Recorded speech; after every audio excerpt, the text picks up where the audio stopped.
interviewé par les... Qu'est-ce que ça vous fait d'être interviewé par les enfants journalistes? D'accord, bonjour à tous et merci d'être là. Je dois dire que je suis ému d'abord.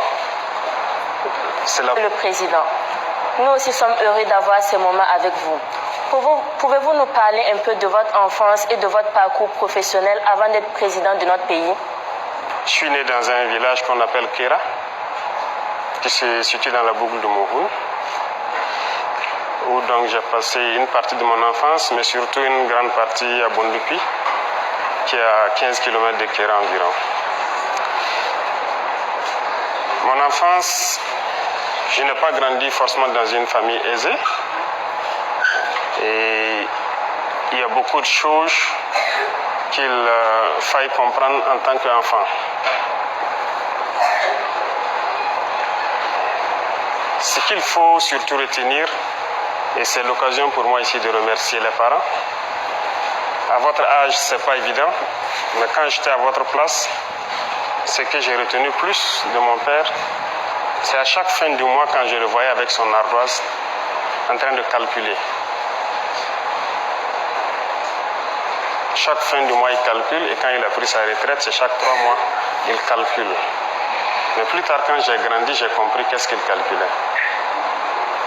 C'est difficile, lorsqu'il y a le salaire, et de réfléchir à comment nourrir les enfants, comment les scolariser, comment les soigner, comment les habiller. Voilà un peu les calculs qu'il faisait.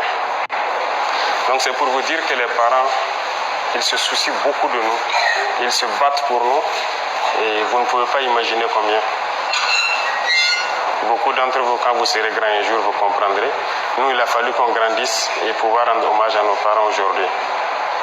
S'il y a aussi quelque chose que j'ai appris du papa, il y a une phrase qu'il nous disait chaque fois à la maison: exécution avant réclamation. Parce qu'il fut militaire aussi, avant de devenir plus tard infirmier. On l'obéissait et on faisait ce qu'il nous demandait de faire. Et même si on ne voulait pas le faire, il faut d'abord exécuter et plus tard, vous le faites comprendre. Il y a un certain nombre de valeurs que les parents nous ont inculquées. En ce qui concerne d'abord l'intégrité, l'honneur, la dignité, ce sont des choses qu'on a appris avec eux et qui nous ont forgés et qui nous ont permis peut-être d'être ce que nous sommes aujourd'hui. Comme je dis, les parents n'étaient pas forcément aisés, mais ce n'est pas pour autant qu'il faut aller mendier, ce n'est pas pour autant qu'il fallait pleurnicher ou aller mentir ou voler. C'était interdit, strictement interdit. Donc il y a un certain nombre de valeurs, malgré donc que vous n'êtes pas forcément aisé, mais vous devez incarner. La solidarité, par exemple, on nous apprenait toujours à partager avec les autres. Et je pense qu'il y a eu des moments où peut-être qu'on n'était pas en bonne phase, on était enfant, on ne comprenait pas. Pourquoi la maman, vous savez qu'au village, les enfants des autres peuvent venir passer 1 an, 2 ans avec vous pour étudier ou voilà, ceux qui quittent les plus petits villages et reviennent en ville. Donc, quand elle nous donnait 2 gâteaux, peut-être qu'elle donnait 3 gâteaux à l'enfant de l'autre. Et nous, en tant qu'enfants, ça nous faisait un peu jaloux. Pourquoi vous ne nous donnez pas peut-être la même chose? Pourquoi même prendre mieux soin de l'enfant d'autrui que ses propres enfants? Elle nous disait toujours que vous comprendrez quand vous serez grand, le jour où vous ne serez pas peut-être à côté de nous. Étant grand, on comprend. Et on a appris à partager aussi avec les autres. C'est dans ça que nous avons été forgés. Et moi particulièrement, j'ai fait beaucoup de tâches ménagères, ce qu'on dirait peut-être les tâches des filles. J'ai aidé ma maman à laver ses assiettes, à vendre ses beignets et tout. Les gens se sont peut-être moqués de moi, les camarades à l'école. Mais c'était une manière pour moi de la soutenir. Parce que c'est pas facile de la voir se lever à 5 h du matin. Voilà, chaque jour, faire ses beignets pour aller à l'école. Moi, la récréation, j'étais le premier, je courais rejoindre l'emplacement, je l'aidais à vendre ses beignets. Les camarades peuvent se moquer et tout, mais voilà, je l'aidais comme je pouvais. Donc c'est un peu ce qui a marqué la toute petite enfance. Je me suis retrouvé à 14 ans libre. Quand j'ai dit libre, je me suis retrouvé tout seul à Bobo, libre de faire ce que je veux. Mais on n'est pas enfant par l'âge, c'est dans la tête. Et à partir de ce moment, j'ai compris qu'il fallait prendre sa vie au sérieux. Parce que quand je dis libre, à 14 ans, vous êtes libre de faire ce que vous voulez. Vous avez le choix d'être paresseux, de ne plus travailler, de ne plus aller à l'école, mais aussi de continuer à poursuivre. Parce que depuis le primaire, on vous dira peut-être qu'on a toujours été premier de classe, mais ce n'est pas pour zéro, parce que le papa, il ne s'amusait pas. Il prenait tout son temps pour nous instruire à la maison. Et les week-ends, lorsqu'il te donne un problème ou des opérations ou une dictée et que tu n'as pas réussi, tu ne manges pas le petit déjeuner. Voilà un peu comment ça se passait. Mais ça nous a forgés et ça fait de nous aujourd'hui les hommes que nous sommes. Et nous souhaitons pouvoir être à la hauteur et transmettre cela aux enfants que vous êtes. Et je pense que chaque parent devra donner le meilleur de soi-même. Et vous aussi d'être reconnaissant et de reconnaître donc le travail que les parents font pour nous soigner, pour voilà, prendre soin de vous. Je peux dire ma tendre enfance, comment ça s'est passé, qu'est-ce qu'on a vécu. Depuis l'enfance, c'est rangers, c'est casque lourd qui est du métier, mais la maman n'a jamais souhaité avoir un enfant militaire.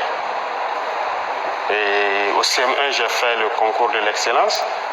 Et au CM2, il y a mon maître qui voulait coûte que je passe le concours de Britannique. Mais la maman s'est opposée farouchement. Elle a vu la souffrance sûrement du papa en tant que militaire, donc elle ne voulait pas qu'un de ses enfants soit militaire. Elle a refusé. J'ai continué à bosser. J'ai un penchant scientifique, ce qui a fait que j'ai fait une filière scientifique jusqu'à l'université, où j'étais en géologie. Voilà. Après le bac, j'ai souhaité encore rejoindre l'armée, mais elle a refusé. Mais quand elle me refusait quelque chose, je ne pouvais pas forcer. Parce que si tu forces, c'est pas bien. Donc j'ai continué. En année de maîtrise encore, à l'université, je l'ai encore demandé. Je l'ai dit, c'est l'armée que je veux. J'étais bien en géologie, je pouvais faire ce que je voulais. Voilà. Il y avait beaucoup de possibilités de bourse, parce que je n'étais pas quand même dernier de classe. Voilà.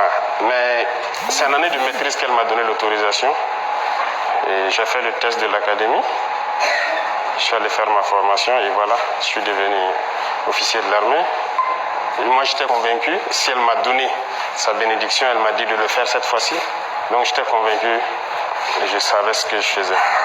C'est pour vous dire que, comme je disais, 14 ans, vous vous retrouvez tout seul dans une grande ville.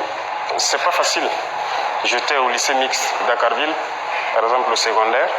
Mais je logeais à Sarfalao, qui fait environ 7 km. Mais je vous dis que j'ai marché pendant un bon moment. Matin et soir, je marchais, je revenais. Jusqu'à ce que peut-être... il y a un ami d'un grand frère qui m'a prêté son vélo. Mais je croyais en ce que je voulais. C'était, comme je dis chez nous, c'est une conviction. Ce que le papa nous a appris depuis l'enfance, comme je vous dis, il nous encadrait, on avait toujours envie d'être meilleur.